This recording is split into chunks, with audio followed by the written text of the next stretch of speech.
वंदे पुरुषोत्तमम। आज परम दयाल श्री ठाकुर जी का दिव्य लीला कहानी में से एक कहानी, किस तरह से परम दयाल जब इस भौतिक जगत में सशरीर में विद्यमान थे, उस समय अनेकों लोग, अनेकों भक्त ठाकुर जी को सपने में पाए थे। ठाकुर जी का दीक्षा सपने में भी अनेकों लोगों को प्राप्त हुआ था। इसी का ही एक घटना को लेकर आज मैं डिस्कशन करूंगा।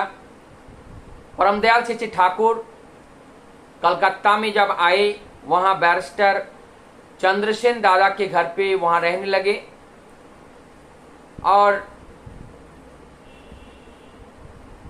चंद्रसेन दादा के घर रहते समय वहाँ पे शाक्य दादा नाम के एक व्यक्ति रहते थे। उनको एक घर के लिए बताया गया। तब उन्होंने एक घर ईश्वर मिल बाई लेन में एक घर खोज किया और वो 2 मंजिल के ऊपर, और उस घर को खोज किया गया। सबसे पहले हमारे खेपुदा ठाकुर जी के जो बीच वाले भैया हैं, जिससे श्री प्रभाष चंद्र चक्रवर्ती दा का नाम, वहीं रहते थे।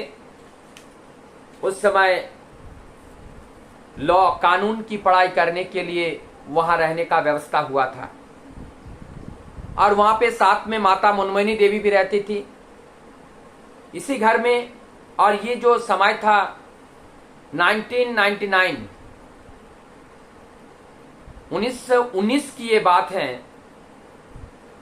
और ठीक यही 1919 में ही अगस्त महीने के लास्ट में परम दयाल श्री ठाकुर यहाँ अपने भक्त अनंत महाराज अश्विनीदा और सतीशदा के साथ यहाँ पे आते हैं। और वहाँ जब आए, इस बात को बाहर के लोगों को पता लगता है। मंगलवार का दिन 2 सितंबर 1919, चंद्रशेखर दा साथ में लाते हैं सुभाष चंद्र बोस, नेताजी सुभाष चंद्र बोस के जो मामा मामी और मेरे बहन और उनके एक मौसी साथ में आते हैं। उनका नेताजी सुभाष चंद्र बोस जी के जो मौसा का नाम, वो भी बैरिस्टर थे, बैरिस्टर जे.एन. दत्ता, जतीन्द्रनाथ दत्त।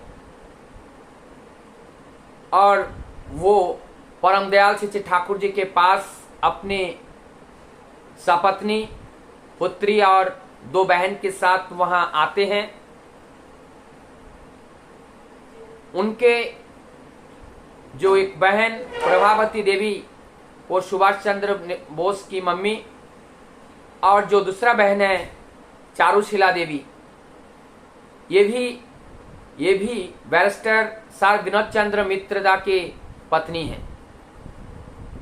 जब यहाँ परम दयाल श्री ठाकुर जी के पास दर्शन प्रणाम के लिए आते हैं, हमारे जे.एन. दत्तदा के जो पत्नी हैं, दत्तमा के नाम से जाने जाते हैं, वो आते ही ठाकुर जी को प्रणाम करते हुए थोड़ा सा अपना सूझबूझ खो बैठते हैं और प्रणाम में एक स्तव का उच्चारण करते हुए वो प्रणाम करती हैं।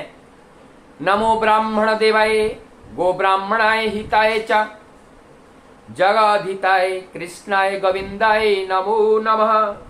इस तरह से उन्होंने स्तुति की। इस स्तुति को सुनकर के परम दयाल श्री ठाकुर ने कहने लगे, माँ आप इस तरह का स्तुति क्यों कर रही हैं? मैं तो एक साधारण सा मनुष्य हूँ, मेरा नाम अनुकूल चंद्र चक्रवर्ती, मैं शिव चंद्र चक्रवर्ती का लड़का हूँ, और मुझे ऐसी स्तुति क्यों की जा रही है? तब वो दत्त माँ उत्तर देती हैं, मैं आपके अंदर वही रूप का दर्शन कर रहा हूं। जब मैं अपने घर में प्रत्येक दिन मैं भगवान की आराधना करती हूँ, भगवान की प्रार्थना करती हूँ, भगवान की बुलाती हूँ, तो मुझे इसी रूप का दर्शन होता है। और यही आवाज मुझे अपने कान तक पहुँचता है। आज वही आवाज, वही रूप का दर्शन आज मुझे हो रहा है। और वहाँ पे मैंने बार बार वहाँ पे जब भी बुलाया तब आपका यही मूर्ति वहाँ पहुँचता है।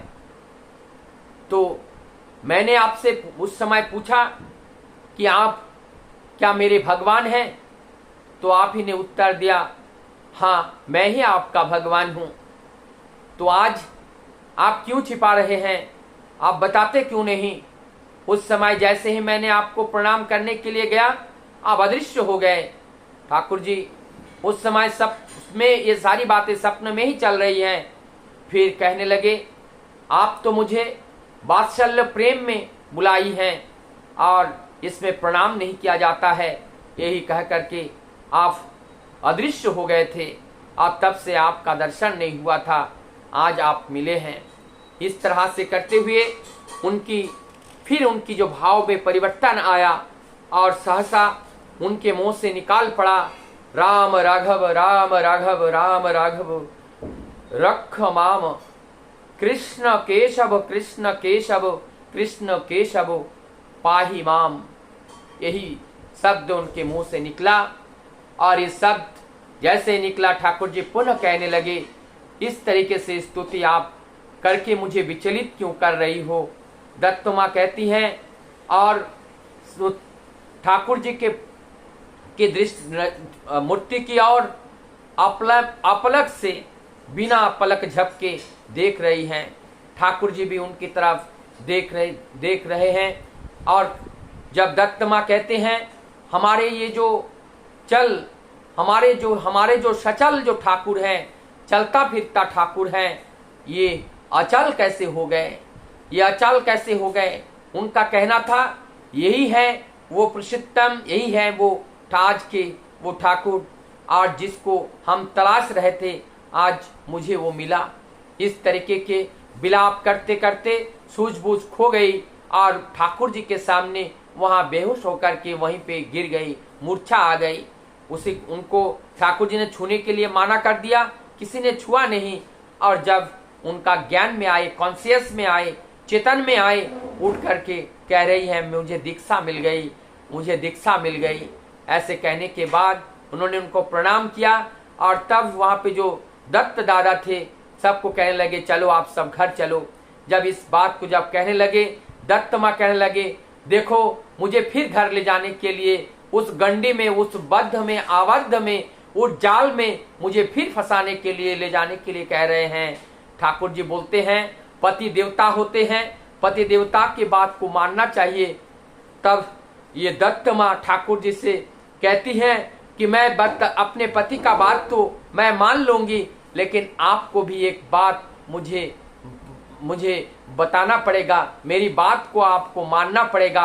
वो बात है, जब मैं बुलाऊंगी तब आपको आना पड़ेगा।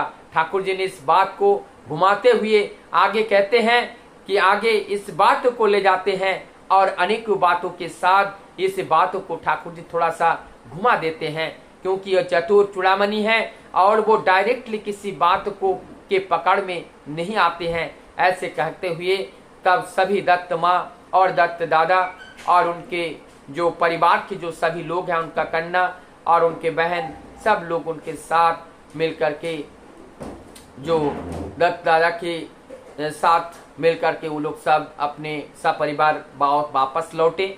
इस तरह से हमारे दत्त माँ का दीक्षा ठाकुर जी के सामने मूर्छा अवस्था में उनका दीक्षा प्राप्त हुआ था। ये ठाकुर जी का दिव्य जीवन की घटना में से एक घटना बहुत ही हम लोगों का प्रेरणादायक है। उनको आज बताने का हमने प्रयास किया। मुझे लगता है आप सबको अच्छा लगेगा। आप लोगों का सहयोग निरंतर बनी रहती हैं, इसलिए आप सबके मंगल प्रार्थना मैं परम दयाल के चरण में करता हुआ मैं अपनी बात को यही विराम देता हूँ। जय गुरु, वंदे पुरुषोत्तम।